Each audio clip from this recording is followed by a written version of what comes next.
ఇంకొకటి ఇప్పుడు జగన్ వైసీపీ నుంచి ఎంపీలంతా దాదాపు వెళ్ళిపోతున్నారు. ఆయన సన్నిహితంగా ఉన్న ఎంపీలు కూడా తిరుగుబాటు చేస్తున్నారు. బాలినేని గానివ్వండి, మాగుంట, వేమిరెడ్డి వీళ్ళంతా.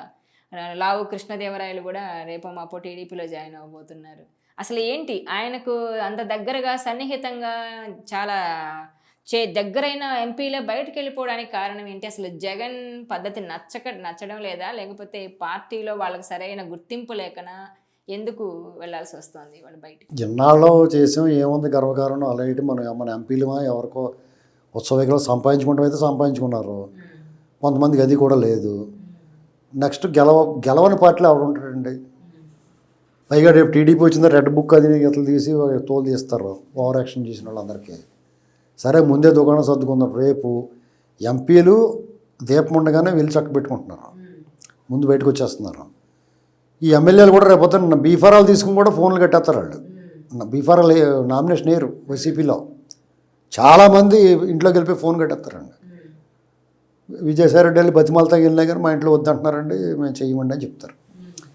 ఇప్పుడు ఆయన జగన్మోహన్ రెడ్డి పరిస్థితి కూడా ఏమి అంత ఘోరంగా ఏమి ఉండదు. ఎందుకంటే సంక్షేమ పథకాల డబ్బులు తీసుకున్న వాళ్ళు ఆయన వెనకాల ఉంటారు, కొన్ని వర్గాలు ఆయన వెనకాల ఉంటాయి. ఒక మతం క్రిస్టియన్స్ వాళ్ళ వెనకాల మెజారిటీ ఆయన వెనకాల ఉంటారు. ఇది ఓపెన్గా చెప్పుకోవచ్చు. టఫ్ అయితే ఉండే అవకాశం ఉంది. టఫ్ ఉంటారు వాళ్ళ వెనకాల. కానీ షర్మిల వచ్చిన తర్వాత వాళ్ళందరికీ బొక్క పెట్టేస్తుంది. ఈ మన సెంటు భూములు అంటున్నారు. ఆ సెంటు భూములు ఉచితంగా 1,00,000 రూపాయలు ఇచ్చినట్టే కదా. అయితే దాంట్లో మీకు ఏదన్నా సరే ఆయాచితంగా ఇస్తే తృప్తి ఉండదండి ఎవరికైనా. ఇదేం చేసుకోమంటావు, ఇక్కడ చెరువులో ఇచ్చో లేదా అక్కడ ఇచ్చో ఇక్కడ ఈ రకరకాలు వస్తాయి. అంచేత ఇలాంటి పరిస్థితి టైం బాగున్నప్పుడు కర్ర పామే కరుస్తుంది. ఇవన్నీ రివర్స్ అవుతాయి. దాని తోడు వాళ్ళు మేము 2 సెంట్లు ఇస్తున్నాం అంటున్నారు. టీడీపీ వాళ్ళు మేము 2 సెంట్లు ఇస్తున్నాం అంటున్నారు. ఇవన్నీ ఏమైనా జగన్మోహన్ రెడ్డి గారు గత ఎలక్షన్స్లో ఉపయోగపడిన వర్గాలు అంశాలు అన్నీ ఇప్పుడు రివర్స్ అయినాయి ఆయన. కాబట్టి డెఫినెట్గా ఆయన దెబ్బతినిపోతాడు. అయ్యో పాపం అని వాళ్ళు ఉండరు. ఎందుకంటే ఆయన అందరినీ మోసం చేశాడు. ఇప్పుడు ఆ వాలంటీర్లు కూడా ఎదురు తిరగవచ్చు.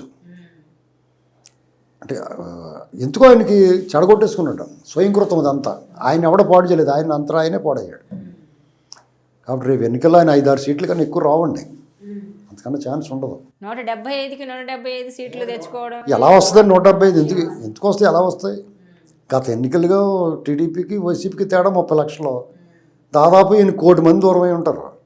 ఓ 5 లక్షలు దొంగ ఓట్లు జాయిన్ చేసుకుని 75 లక్షలు బొక్క. కాబట్టి మీకు ఆ దొంగ ఓట్లు వేయడానికి తీసుకొచ్చిన వాళ్ళు కూడా టీడీపీకి ఎత్తే ఏం చేస్తారు? ఎమ్మెల్సీ ఎన్నికలు ఏం చేశారు? డబ్బులు ఖర్చు పెట్టారు, దొంగ ఓట్లు ఉన్నాయి, పోలీసులు అరాచకం చేశారు, కార్యకర్తలు ఇబ్బంది పెట్టారు. అయినా సరే ఎమ్మెల్సీ పట్టభద్రుల ఎన్నికల్లో నేను గెలవలేదా? ఏమైనా జగన్మోహన్ రెడ్డి గారు చేతులారా పాడు చేసుకున్నాడండి. ఆయన ఎవరిని వేలెత్తి చూపలేడు. నీ వల్ల నేను పాడయ్యానని చెప్పలేడు. ఆయన అంతా ఆయనే పాడయ్యాడు. ఆయన అంతా ఆయనే గోతులు దిగాడు. ఎవడైనా పలుగు పారతో గొయ్యి తవ్వుకుంటాడు. ఈయన ప్రొక్లైన్తో తవ్వుకున్నాడు గొయ్య. ఆయన పాతాళానికి అందరూ పాపం వల్ల మెల్లగా దిగుతారు. ఈయన లిఫ్ట్ వేసుకుని దిగిపోయాడు పాతాళానికి. ఈ ఇన్ఛార్జీల మార్పు కూడా ఎఫెక్ట్ పడే అవకాశం. చాలా వరకు సిట్టింగ్లందరినీ పక్కన పెట్టి అటు ఇటు షఫిల్ చేశాడు, మొత్తాన్ని ఇన్ఛార్జీలు మార్చేశాడు. వాళ్ళంతా చాలా వాళ్ళకు కూడా క్లిష్టంగా పరీక్ష పెట్టేశాడు. ఇప్పుడు ఈ నియోజకవర్గంలో పనిచేశారు, ఇంకో నియోజకవర్గానికి ఈయన వాళ్ళకి కొత్త, ప్రజలకు ఆయనకు క్యాండిడేట్ కొత్త, క్యాండిడేట్కి ప్రజలు కొత్త. ఇన్నాళ్ళు ఏదో పని చేసో చేయకో వాళ్ళు ఎదురుపడిపోడు. ఆ కనీసం మళ్ళీ పరిచయం చేసుకోవాలి మొదటి నుంచి. నేను ఒక్కడనే సర్వనాశనం అయిపోవడం, మీరు కూడా పోండ్రా బాబు నాశనం అయిపోవాలని చెప్పేసి వాళ్ళు కూడా శిక్ష ఇచ్చిండే. అందుకనే రేపు నామినేషన్ వేయరంటున్నాను నేను. అంత డబ్బు ఇదంతా మీరు దొబ్బేసి ఇసుక మద్యం ఇవన్నీ భూములు గీములు అని మీరు కొట్టేసి మాకు వ్యతిరేకత అంటారు. వ్యతిరేకత ఉన్నా సానుకూలత అన్న నీ గురించి ఉంటుంది. మేము నామాత్రం కాదు, మేము చేసేది ఏముంది, మమ్మల్ని ఎక్కడ వేయటని చెప్పేసి అలాగా వ్యతిరేకత ఉందండి. చాలామంది పోతారు. ఇప్పుడు 151 ఎమ్మెల్యేలు 100 మంది పైన వదిలేస్తారు పార్టీని. అది పరిస్థితి. ఏమైనా డిజాస్టర్ అండి అతను. ఒక చరిత్ర ఇది. వైసీపీ పార్టీ దాని ఉత్థానం పతనం అన్నీ కూడా ఒక చరిత్రలో నిలబడుతుంది. ఒక పేజీ ఉంటుంది. ఎంత విధ్వంసకారుడైన పాలకుడిని మన చరిత్రలో చూడలేదు, భవిష్యత్తులో చూడం. ఈ టెన్యూర్ అనేటువంటిది చాలా చరిత్రలో నిలబడుద్ది. చరిత్ర మర్చిపోదండి ఇది. ఆ పార్టీ ఆవిర్భావం కాడి నుంచి ఇవాళ వరకు 10 ఏళ్లలో ముగుస్తుంది చరిత్ర. ఓ 14 ఏళ్లలో ఆ చరిత్ర ముగుస్తుంది. అదని ముగింపు.